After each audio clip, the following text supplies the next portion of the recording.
She held the glass like it was sacred. A chipped American mess hall cup, filled with something dark and fizzing, crowned by a strange white cloud. It looked like nothing she had ever seen, like the head of a beer or a potion. A guard had said it with a grin. "Root beer float." The words meant nothing to her. She was 21, a former nurse, captured in the Philippines, and her tongue hadn't tasted sugar in over a year. She sipped, sweet, cold, creamy. The fizz danced across her throat, and she nearly choked. Around her, the other women froze in disbelief. One whispered, "Is this champagne?" The room fell into a hush. Someone giggled, then cried. It wasn't the taste that broke them. It was the kindness it carried. In the war, they had known, luxury was for the victorious, not the vanquished. And yet here it was, a dessert drink from the enemy, handed with no conditions. Not punishment, not humiliation, just sweetness, and that was only the beginning. She sat with the cup in her lap, her fingers curled tightly around it as if it might disappear. The fizz had settled now, the creamy swirl sinking into the dark liquid beneath, leaving only a faint ring of foam around the rim. She stared at it like it was a live thing. Around her, the others did the same. No one spoke, no one dared ask for more. The young nurse didn't even know if she liked the taste. It was so foreign, so sweet, so cold her teeth ached. But that wasn't the point. The point was that it had been given. The American who'd handed it to her couldn't have been more than 25. Brown hair under a tilted cap, a drawl in his voice, and a smile that didn't quite reach his eyes. "Root beer float," he'd said again, as if repeating it would somehow make it understood. When none of them reacted, he added, with a chuckle, "A treat. You deserve it." Deserve. That word felt like a slap. She glanced sideways at the other women. There were perhaps 20 of them in this camp. Nurses, clerks, radio operators, auxiliaries who had followed the Japanese Imperial Army through the jungles and hills of the Philippines, only to be swallowed by defeat.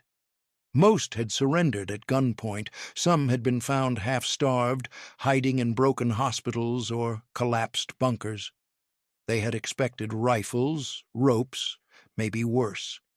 Instead, they had been brought here, to this place, with barracks and blankets and warm food. And now this. The drink fizzed against her tongue, a soft crackling sensation like nothing she'd ever known. The cream on top melted slow and sweet, coating her mouth in a strange buttery taste. She tried to swallow it politely, like she had been taught as a child.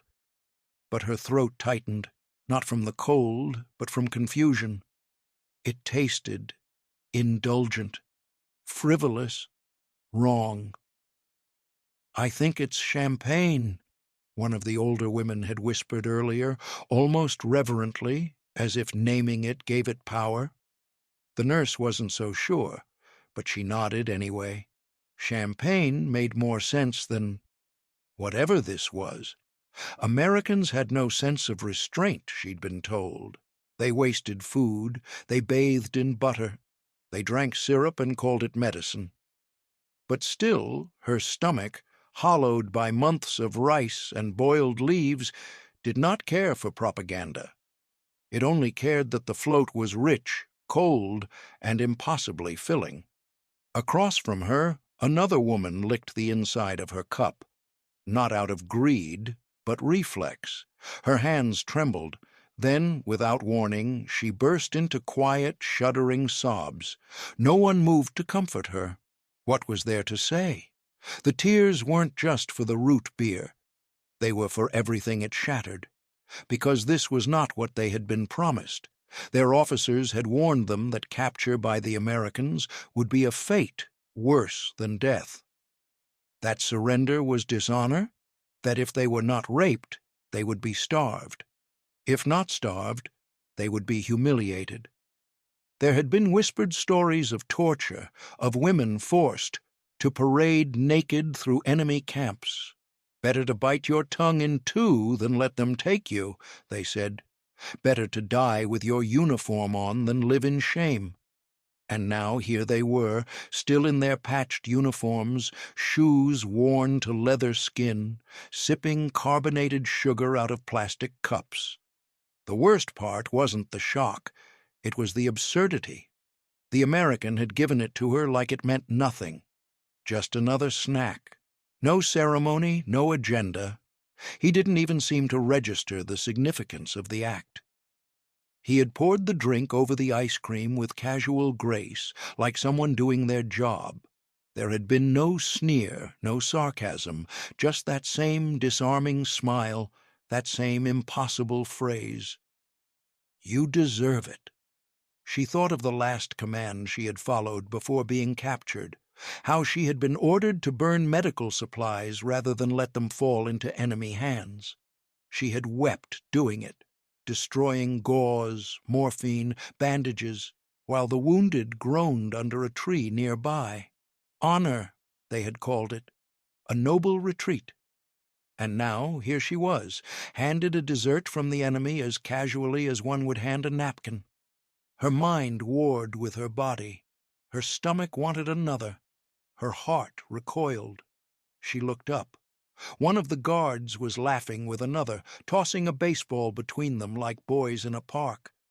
They barely glanced at the prisoners. The float was not a test, not a trap, just something normal, something from their world. And in that moment she realized something more dangerous than cruelty had entered the camp, something that would not bruise her skin but unravel her convictions. Kindness. It was the one thing they had never prepared for. In all the drills, all the lectures, all the whispered warnings passed between bunk beds under mosquito nets, there had never been room for that possibility. Kindness was not in the vocabulary of war, especially not from the enemy, especially not from them. She remembered her training like a scar, sharp and vivid. Before the jungle, before the march, before her skin thinned from hunger, there had been a white-walled barracks, with a wooden floor polished until it reflected the boots of her instructors. She was only 18 then, a nursing student conscripted under the Women's Volunteer Corps. The Emperor's portrait had hung on every wall. Their pledge was memorized like scripture. If captured, do not expect rescue. If surrounded, do not surrender. If injured, do not burden your unit. If disgraced, take your own life before the enemy can.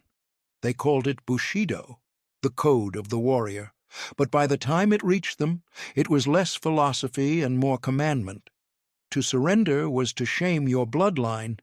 To be captured was to cease being Japanese.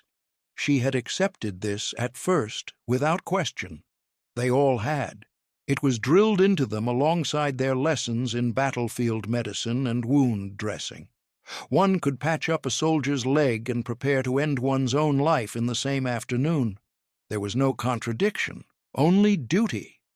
Their instructors, mostly men too old for combat, had stood at the front of the room with sticks in hand, ready to slap the desk when attention wavered. They spoke of Americans with a disgust that bled into fear. "The beasts of the West," one officer had called them. "They will violate you, humiliate you, then kill you slowly, if they do not force you to betray your country first." The stories were graphic. They were meant to be. A nurse who surrenders will be strung from a tree, they were told, her uniform torn, her tongue cut out. Another tale spoke of captured auxiliaries being paraded before jeering crowds, doused with oil, and burned alive. The Americans did not take prisoners. They took trophies. By the time she arrived in the field hospital in Leyte, she no longer saw the enemy as human. She had stared at their photographs, fat, soft faces in magazines, grinning behind oversized tanks, and felt only nausea. These were not men. They were monsters wrapped in khaki. And then came the retreat. The collapse was fast. The jungle swallowed units whole. Air raids fell like thunder. One by one, the officers disappeared. Orders stopped coming. The wounded piled up with no transport. She had helped carry a boy with half a leg to a ravine, only to be told to leave him behind. He died screaming. The moment haunted her. But worse than the death was what came after. Silence. Abandonment. The group of women she fell in with, less a unit, more a cluster of strays, had gone days without food. Their uniforms hung from them like wet cloth. The one weapon they had, a rusted rifle with no ammunition, was tossed into the brush. They didn't even bury it. There was no honor left to protect. Still, when they heard the boots of the Americans approaching, they prepared to die. One woman clutched a rusted scalpel, ready to draw it across her throat. Another whispered a prayer to Amaterasu, the sun goddess, and closed her eyes. The nurse had simply stood still, numb. No words, no plan, just an open mouth and trembling hands. And then came the voices, not in anger, but in something like concern, a shout for water, a gesture to lower their hands, a slow, careful step forward. The first American she saw offered her a blanket. She flinched so hard it fell from her shoulders. Every interaction since then had been like that, layered in disbelief.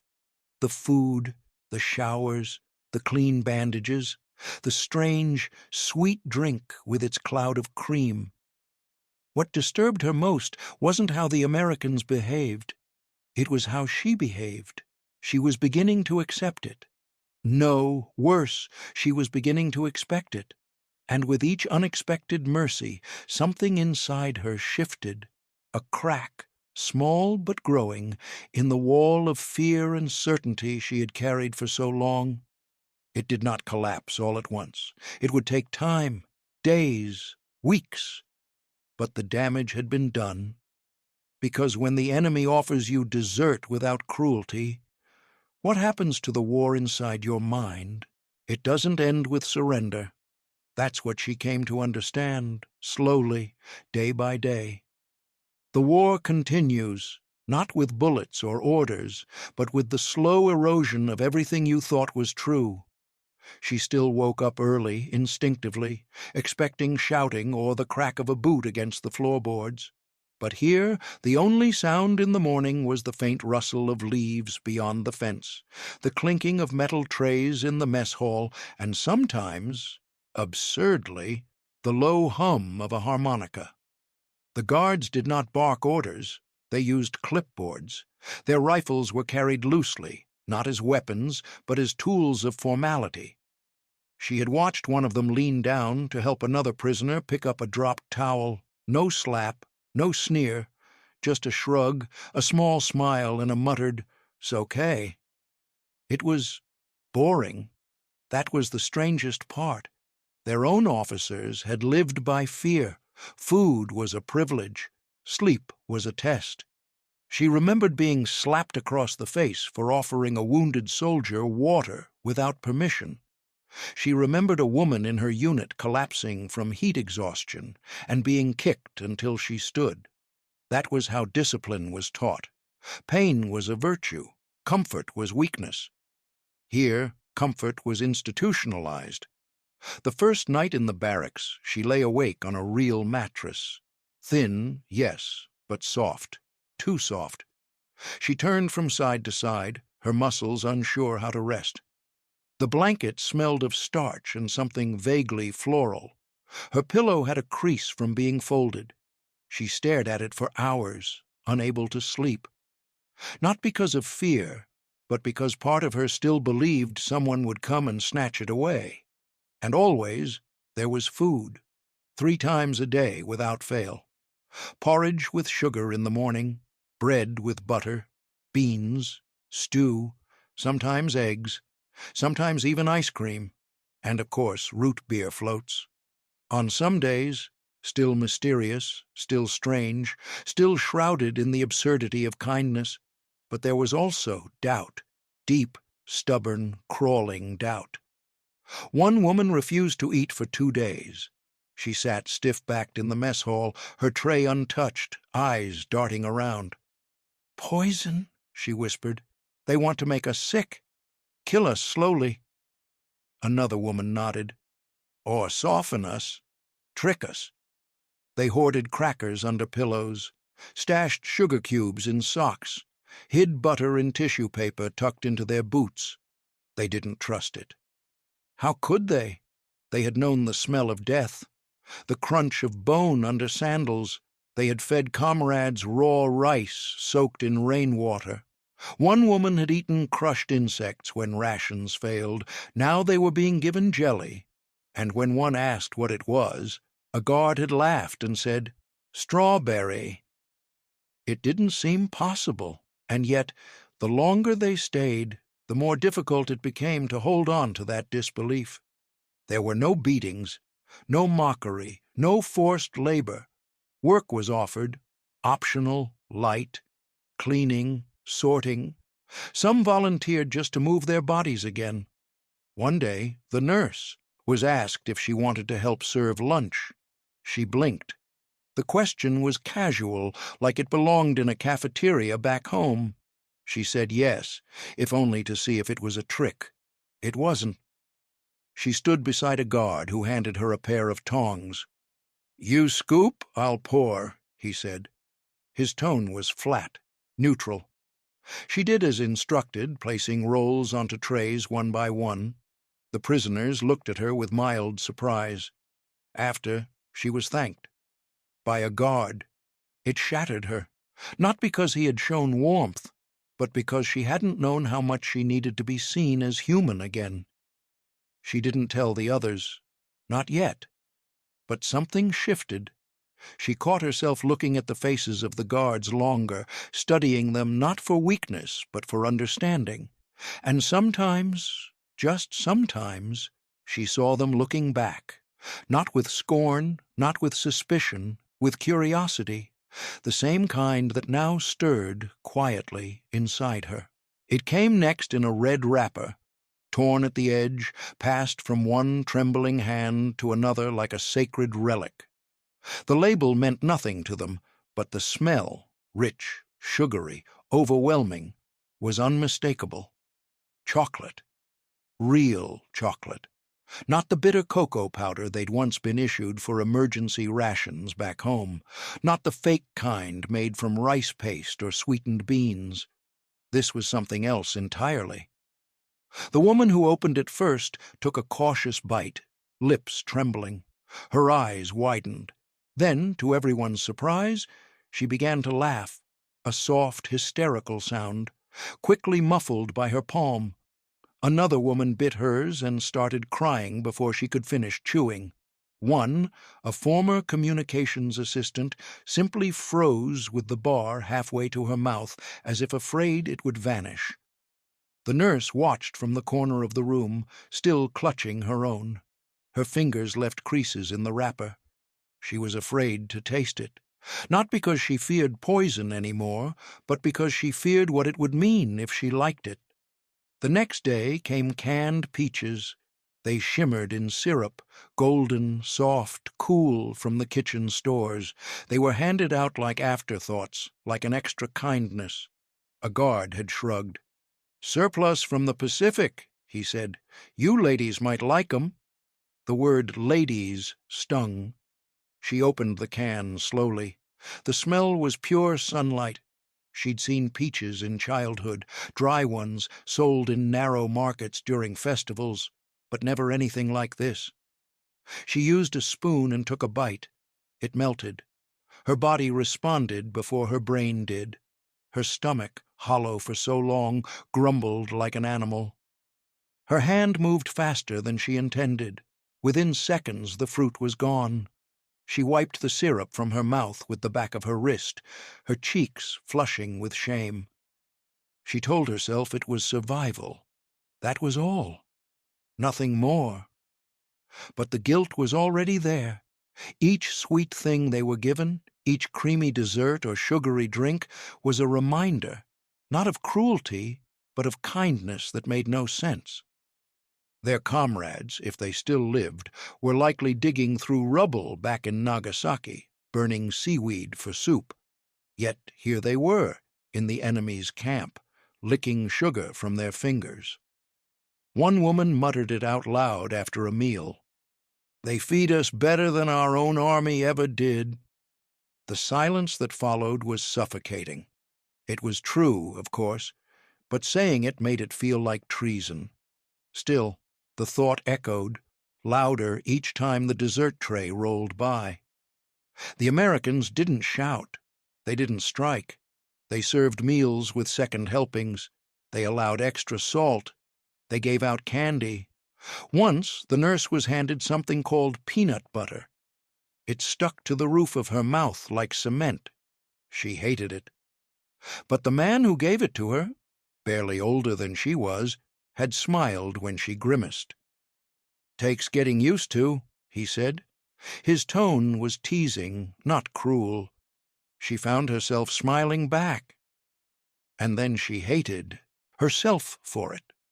Because every time she ate, every time she accepted a kindness, she felt like she was abandoning someone, her country, her brothers, her mother, who might be starving while she gained weight behind American fences. She began to feel her cheekbones soften. Her skin lost its gray pallor. Her periods returned. Her hands no longer trembled at night, all from sweetness, all from the people who were supposed to destroy her. Some of the women began whispering, late at night, under blankets. They spoke in riddles, as if to avoid what they were really saying. "The guards are not unkind. The food is better than the field. I don't feel afraid here." But one said it bluntly. "They treat us better than our own." No one responded, but no one disagreed, because by now they all knew. The enemy wasn't killing them with cruelty. They were dismantling them with kindness.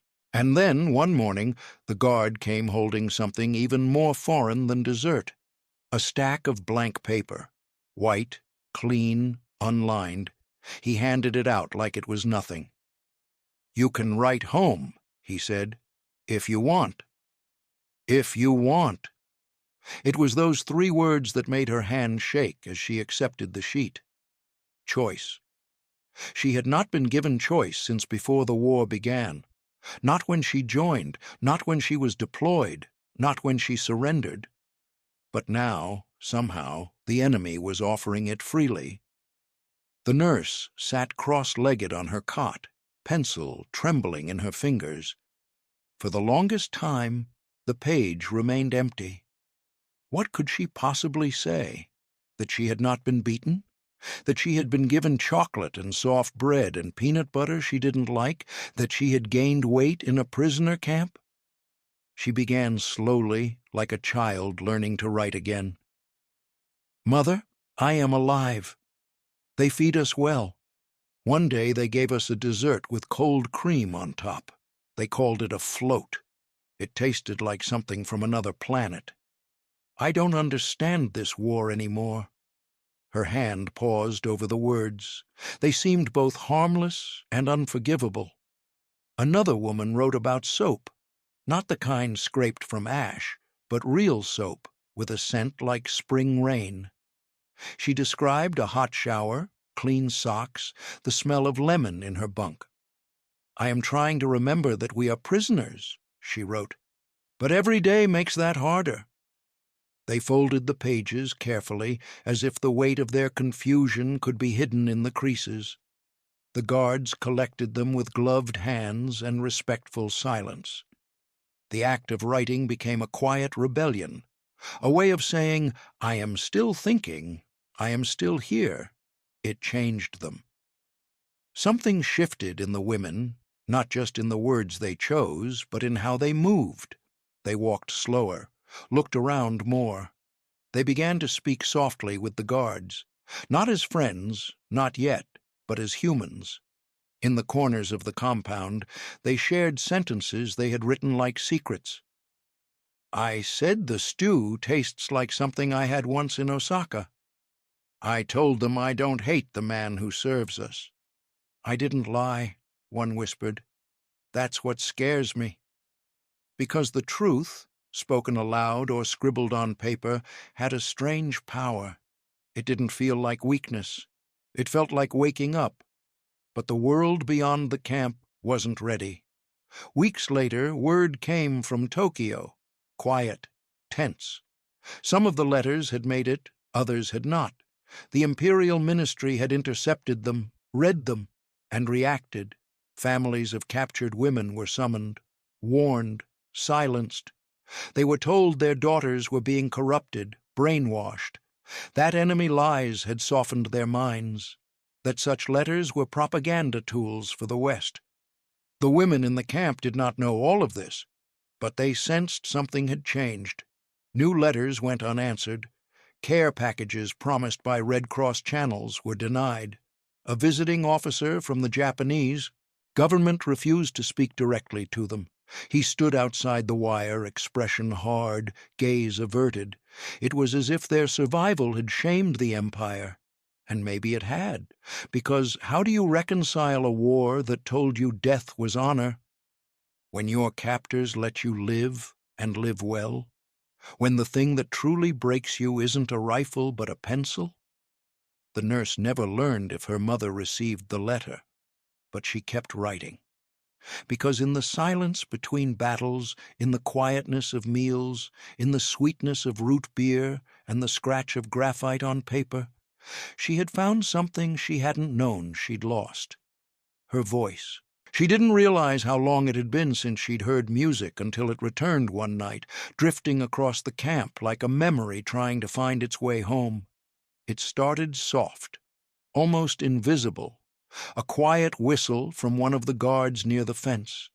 Then came the sound of a harmonica, rough, untrained, but undeniably tender. The notes wavered in the evening air like smoke, curling through the barracks, pulling hearts with them. The nurse sat up slowly, her spoon halfway to her lips, root beer fizz slowly fading beneath the vanilla. She froze, listening. Across the room, others did the same. Conversations stopped. Forks paused mid-air. It wasn't a military tune. It wasn't triumphant or threatening. It was soft, melancholy. A song with no name in their language, but full of meaning all the same. One of the women whispered, "It sounds like rain." Another said nothing but wept silently, spoon clutched in her hand. Music had not been part of their war. Their own troops had chanted, barked, marched. Rhythm was for unity, for obedience. It was a tool, not an art. But this was different. The harmonica did not command. It mourned. It remembered. It forgave. And then, unbelievably, one of the women laughed. A real laugh. Small, involuntary, startled. A guard near the mess hall had begun singing softly along, badly, and cracked on a high note. The absurdity of it snapped something loose. The woman covered her mouth, horrified. But the damage was done. The laughter was out. Another woman giggled. Someone else snorted. Laughter spilled out like water breaking through a dam, not loud or cruel, but confused, warm, human. And with it, guilt rushed in like a tide. Because how could you laugh in a prison camp? How could you let your lips curl upwards when just months ago you had marched behind corpses? When your hands still bore calluses from carrying the dying? The nurse turned her spoon in her fingers, staring down at the swirl of sugar and cream. She didn't know if she wanted to cry or join them. That night, no one was punished.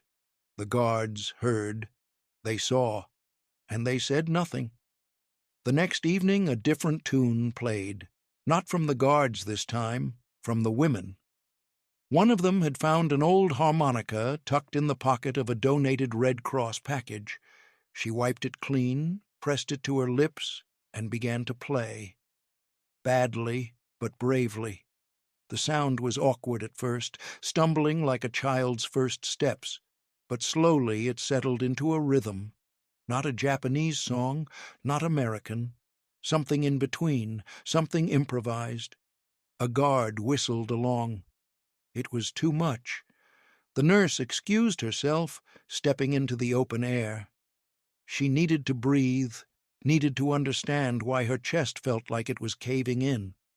She had spent years trying to be invisible, useful, dutiful, a part of the machine. Individuality had been scrubbed from her like a stain. She was not a woman. She was a gear in the imperial machine. She had believed this, lived it, and now they were being seen as people. The guards knew their names, asked about their health, called them ma'am, sometimes with a wink, sometimes with sincerity. They were offered extra sugar when they looked sad. They were asked if they liked the songs. This attention, was far more disarming than any interrogation. It stripped them of the armor they didn't know they still wore, because once the enemy learns your name, once they play music beside you, once they make you laugh and offer you dessert, how do you keep hating them? And if you can't, what else had been a lie? The nurse stirred her dessert slowly, the spoon tracing slow circles through the melting cream, watching the root beer foam collapse into itself like a wave folding into sand. Around her the others were chatting softly, a few even smiling as the harmonica from the night before hummed from across the yard. But inside her there was only weight, not from the sugar, not from the food, but from the shame. The kindness had become unbearable. At first it was confusing, then strange, then slowly it turned cruel, not in action but in contrast, because the better they were treated here, the worse everything else began to feel. Her hometown, Nagasaki, had likely already fallen. She had no way of knowing, but she could imagine the hunger, the air raid sirens, the old women bent over in lines for boiled radish. She imagined her brothers, if they still lived, eating weeds, tearing newspapers into strips for warmth. And she was being offered peaches. There was no logic to it, just a constant gnawing ache. One of the women, Saito, had stopped eating altogether, not because she feared poison or sickness, but because the food began to feel like betrayal. She'd accepted soup one day, then cried for hours. "I dreamed my cousin died last night," she whispered, "and I woke up with butter on my lips." Another woman hoarded sugar packets under her pillow, not out of hunger, out of guilt. "We'll pay for this," she muttered. "Some day, somehow. Nothing this sweet is ever free." The Americans didn't understand it. They called it trauma, offered books, smiled more.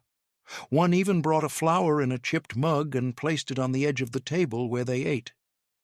"Brightens the place up," he said with a grin.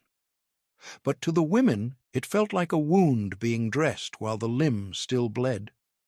They began to whisper at night, not about escape or resistance, but about worth. Were they still soldiers, prisoners, women, symbols? What were they if the enemy treated them not with contempt, but compassion? And more disturbingly, did they deserve it? The shame came in waves. During meals, during laughter, during music, it crept in through the cracks left behind by comfort.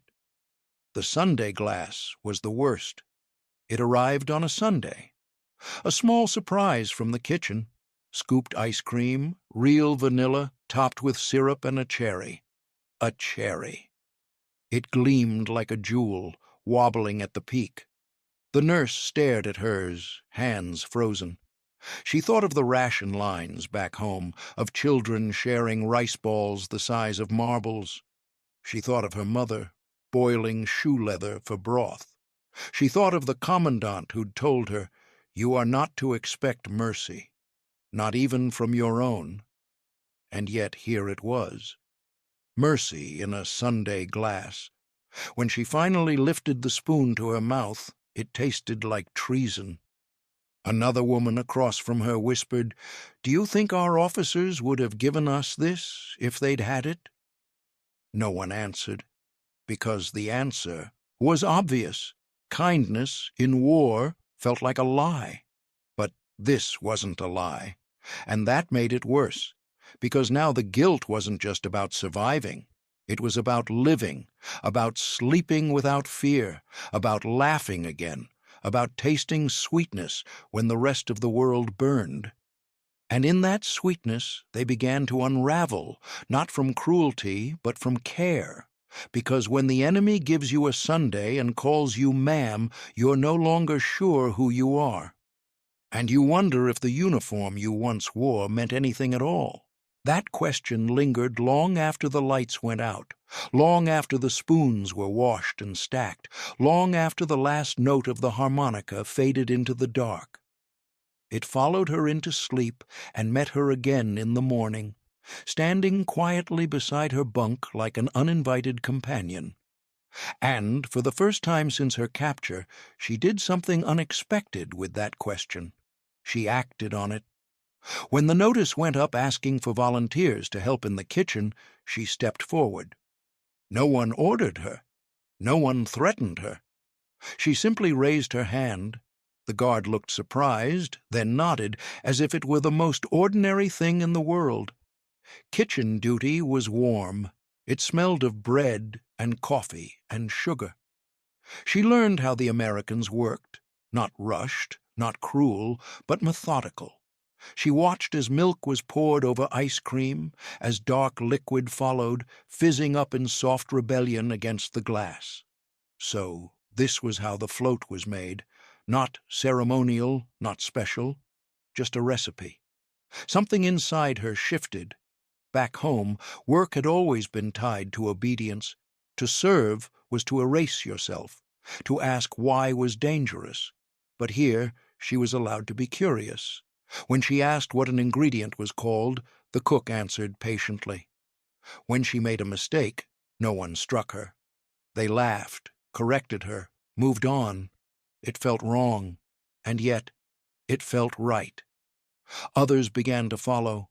One woman asked for a broom so she could help clean the barracks, not because she was told to, but because she wanted to.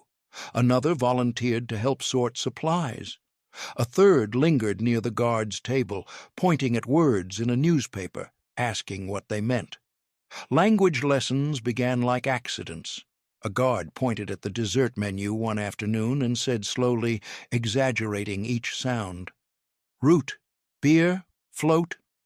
The women repeated it, awkward and careful.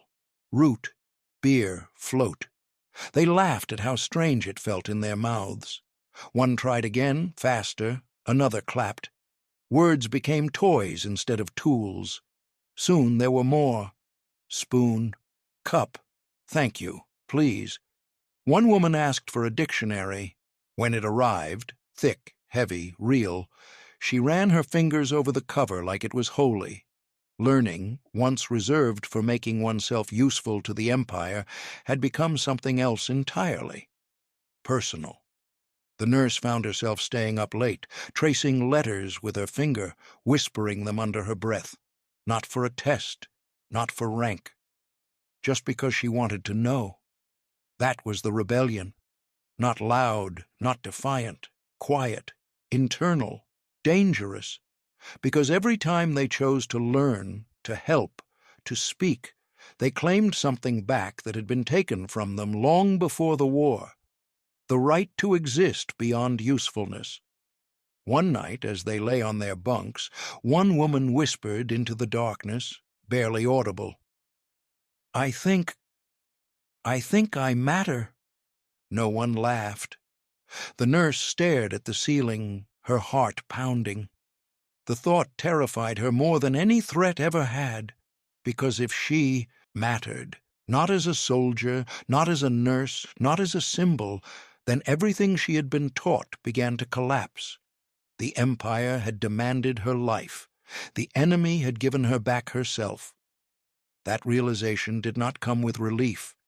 It came with grief, for the years lost, for the lies swallowed whole, for the belief that dying was the only way to prove loyalty. And yet, beneath the grief, something else grew, small, fragile, hope, perhaps, or clarity. The rebellion spread not in riots, but in posture. The women stood straighter, looked guards in the eye, asked questions, learned names. Some even smiled first. No one declared it aloud, but they all felt it. They were no longer just prisoners. They were becoming people again. If this story has surprised you, like this video and leave a comment below saying where you're watching from. We read everyone. Then came the silence. Not the silence of hunger or fear or punishment, but something else. Something deeper, a silence born of disbelief. The war, they were told, was over. It wasn't announced with trumpets or celebration. No banners, no victory songs. Just a dry message from the camp loudspeaker, read by a young American sergeant who sounded unsure whether to speak with pity or pride. The war has ended. You will be returned home. For a moment, no one moved. It didn't make sense. How could it end so quietly? No one had died that morning. No one had screamed. Outside, the guard leaned against the fence post like any other day. And yet everything had changed. The nurse sat still in the mess hall, hands folded in her lap. A root beer float sat in front of her, her final one, given to her not by accident, but intention. One of the kitchen workers had smiled, slid it across the counter, and said, "For you, a goodbye." She nodded, said nothing. The fizz rose slowly, bubbling up beneath the scoop of vanilla ice cream, just like the first time, but everything about it now felt heavier. She lifted the glass with both hands, brought it to her lips, and sipped slowly. The taste hadn't changed, but she had. All around her the women were gathering their things. Some folded the same clothes they'd worn when they arrived. Others slipped worn shoes onto feet now padded with American socks. Some cried. Some just stared. One woman clutched her English dictionary like it was a child. Another passed around a small mirror, letting each of them catch a glimpse of themselves before they returned to a homeland that might not recognize them. The nurse folded her letters carefully, tucking them into a pouch sewn inside her blouse. She had written her mother often, never knowing which, if any, had arrived. She imagined walking through the door of her childhood home, kneeling beside the old tatami mat, and trying to explain what root beer tasted like. But some truths don't translate. Not the taste, not the music, not the kindness. How could she say that the enemy had given her back her name? That inside a cage she had been seen more clearly than in the ranks of her own army? That behind barbed wire she had been offered respect, not for her rank, but her being? There was no room in post-war Japan for such complexities. There would be no parades for women who had been fed too well, protected too kindly. Their survival would be a stain, and so they packed not just clothing and letters, but silence. The float was almost gone. She swirled the last of it with her spoon, watching the vanilla dissolve completely, until only a soft brown remained. She held the spoon for a long time. Then, as quietly as she had arrived, she stood. The guards opened the gate. One smiled. She smiled back. Not out of gratitude, not even out of forgiveness, but out of recognition. They had shared something real. She walked to the transport truck with her head high. Behind her, the camp began to empty. A harmonica played faintly in the distance. And just before she climbed aboard, she looked up at the sky, wide, blue, endless, and whispered words no one else could hear. "Thank you for the float." The wind that greeted her in Japan wasn't warm. It was sharp, salted by ash, and heavy with absence. As the ship pulled into the ruined harbor, the nurse looked out across a landscape she barely recognized. Roofs collapsed like broken wings, smokestacks frozen in silence, children too thin to cry. There were no bands playing, no families waiting. They were told to disembark quietly. There would be no parades, no acknowledgments. She stepped onto the dock, carrying a single bag and 1,000 invisible memories. The other women walked in silence beside her, their faces already hardening into the expressions expected of them, neutral, obedient, careful. Their uniforms were gone, but the expectations hadn't vanished. They blended back into a society that regarded them not as survivors, but as liabilities. Whispers followed wherever they walked. People stared. Others turned away. The women weren't asked about their time in captivity. There was no curiosity, only judgment. They didn't see prisoners. They saw survivors. And in post-war Japan, survival came laced with shame. So she said nothing. Not about the harmonica, or the flour left in a chipped mug, or the word please. She didn't speak of the strange sweetness of canned peaches or the clean cotton socks.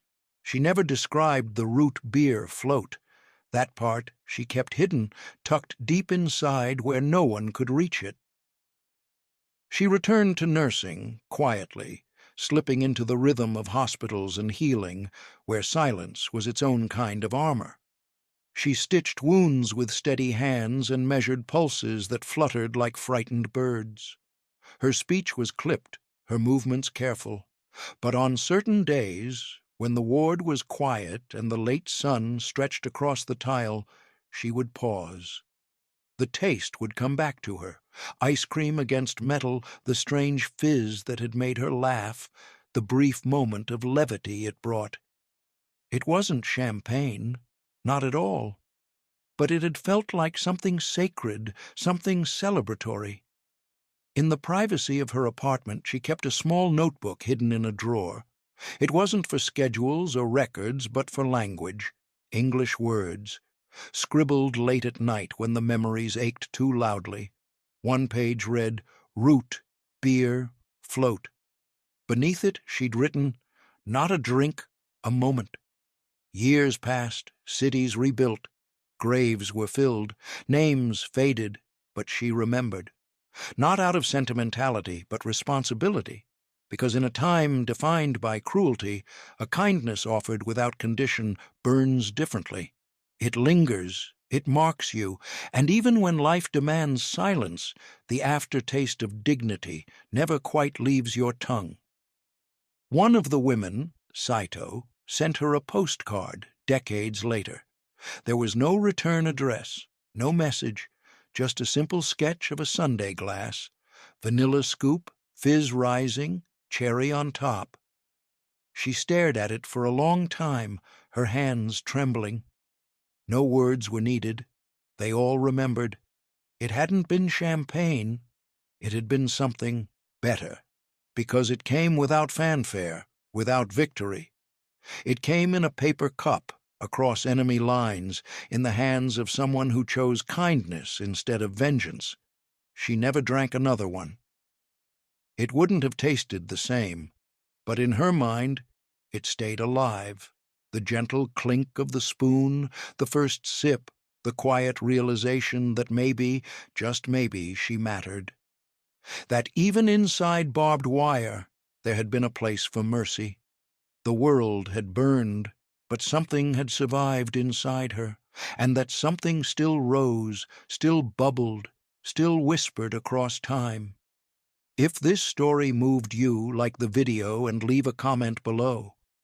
Tell us where you're watching from, and never forget, even small kindness can change a life.